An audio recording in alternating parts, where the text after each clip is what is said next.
मोहनपुर नाम का एक छोटा सा गांव था। उसी गांव में एक परिवार रहता था, लेकिन उस घर में अक्सर लड़ाई झगड़े का माहौल बना रहता था। उस परिवार में कुल 5 लोग रहते थे।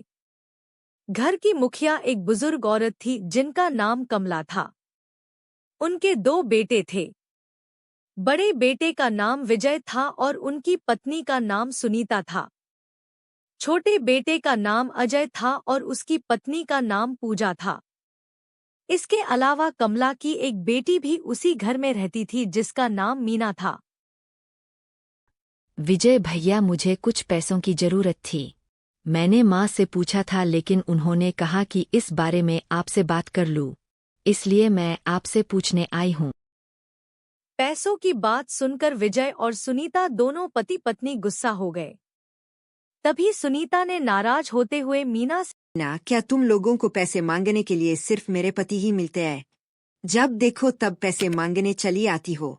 इस घर में तुम्हारा एक और भाई भी तो है, कभी उससे भी मांग लिया करो। क्या मेरे पति ही घर का सारा खर्च उठाए और ऊपर से तुम लोगों को रोज रोज पैसे भी देते रहें?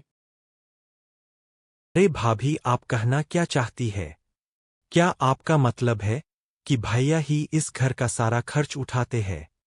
तो फिर मेरी मेहनत से जो पैसे आते हैं वे क्या हवा में उड़ जाते हैं? मेरे पास तो एक भी रुपया जमा नहीं है। आप दोनों के पास ही जरूर पैसे होंगे क्योंकि माँ और मीना को तो रोज मैं ही पैसे देता हूँ। अरे अजय, क्या तुम्हें व्यवहार करना नहीं आता? किससे कैसे बात करनी चाहिए? यह माँ ने तुम्हें नहीं सिखाया क्या? यह तुम्हारी भाभी हैं, उम्र में भी बड़ी हैं। यह माँ ने तुम्हें नहीं सिखाया क्या? यह तुम्हारी भाभी हैं, उम्र में भी बड़ी हैं और सम्मान के लायक भी।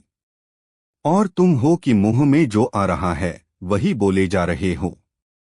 अपनी जुबान को थोड़ा संभाल कर रखा करो अजय। अरे, मैं यहाँ आप दोनों के झगड़े सुनने नहीं आई हूँ। माँ ने मुझे सिर्फ पैसे लेने के लिए भेजा है, इसलिए आई हूँ। आप में से कौन देगा यह मुझे नहीं पता। मुझे तो बस अपनी जरूरतें पूरी करने के लिए थोड़े से पैसे चाहिए। अरे, तुम्हें सुनाई नहीं दिया क्या? तुम्हारे छोटे भैया ने अभी क्या कहा? वे तो हर रोज ही पैसे देते रहते हैं। आज अपने बड़े भैया से ले लो। क्या मेरे पति के पास पैसों का कोई पेड़ लगा है जो जब तुम लोगों का मन करे तब तोड़ कर दे दें? अरे भाग्यवान लगता है, इन दोनों को बड़े छोटे का जरा भी ज्ञान नहीं है कि किससे कैसा व्यवहार करना चाहिए। अब तो हाल ऐसा हो गया है कि मुझे इसे अपना भाई कहने में भी शर्म आने लगी है। पता नहीं शादी के बाद इस औरत ने मेरे भाई पर ऐसा क्या जादू कर दिया है कि यह सब कुछ भूल ही गया है। आप दोनों आपस में ही लड़ते रहिए। मुझे आप दोनों के पैसे नहीं चाहिए। आप लोग इसी तरह झगड़ते रहिए। अपने दोनों भाइयों से ऐसा कहकर गुस्से में घर से बाहर चली जाती है।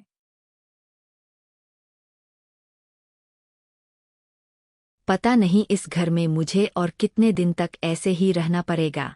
मैं तो रोज रोज के इन झगड़ों को देखकर तंग आ गई हूँ। शादी के बाद दोनों भैया बिल्कुल बदल गए हैं। अब तो उन्हें अपनी पत्नियों के अलावा जैसे किसी और की परवाह ही नहीं रही।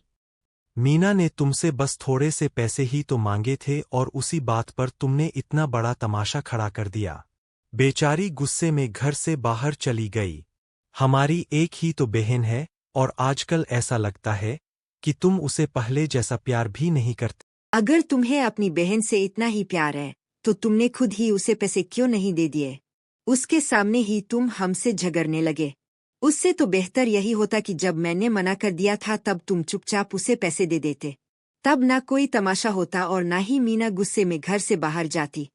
अरे जी, इन लोगों से बातें करने का कोई मतलब नहीं है। चलिए अंदर चलते हैं। इन्हें तो बस हमसे झगड़ने का बहाना चाहिए होता है। जैसे ही बहाना मिला तुरंत शुरू हो जाते हैं।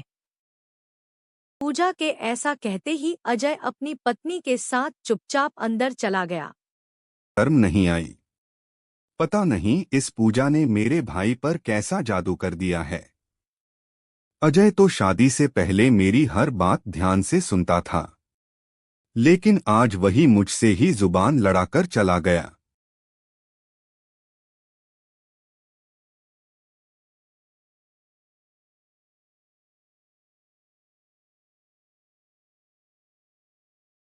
माँ, मुझे आपसे भैया और भाभी के बारे में कुछ जरूरी बातें करनी है। मैं अब इन सब बातों से बहुत तंग आ गया हूँ। अब मुझे कोई ना कोई इंतजाम करना ही पड़ेगा, क्योंकि मैं इस तरह और ज्यादा दिनों तक नहीं रह सकता। अरे बेटे, तुम कैसी बातें कर रहे हो? भला ऐसा कौन सा इंतजाम करने की जरूरत पड़ गई? मुझे साफ साफ बताओ, आखिर बात क्या है? कमला की यह बात सुनकर अजय कुछ देर तक चुप खड़ा रहा, फिर गहरी सांस लेते हुए बोला, माँ, अब इस घर में शांति नाम की कोई चीज नहीं बची है। हर दिन कोई ना कोई झगड़ा होता ही रहता है। मैं अब थक चुका हूँ। मुझे लगता है कि हमें अलग हो जाना चाहिए। बेटा, तू ये क्या कर रहा है? यह घर बड़ी मुश्किल से जुड़ा है। अगर तुम लोग अलग हो गए तो यह परिवार बिखर जाएगा। माँ, परिवार तो पहले ही बिखर चुका है। हम बस एक ही छत के नीचे रह रहे हैं, लेकिन दिलों में दूरी आ चुकी है। तो अब तुम घर तोड़ने की बात कर रहे हो? छोटी छोटी बातों पर भागने लगे हो। शायद गलती हम सबकी है। हम छोटी छोटी बातों को इतना बड़ा बना देते हैं कि रिश्ते पीछे छूट जाते हैं। बेटा, मैंने तुम्हें हमेशा एक साथ देखा था। कभी सोचा नहीं था कि ऐसा दिन भी आएगा। यही तो मैं चाहती थी, मेरा परिवार फिर से एक हो जाए। भैया, मैं भी गुस्से में बहुत कुछ बोल गया। मीना, कल के लिए मुझे माफ कर दो। मैंने गुस्से में बहुत कुछ गलत कह दिया।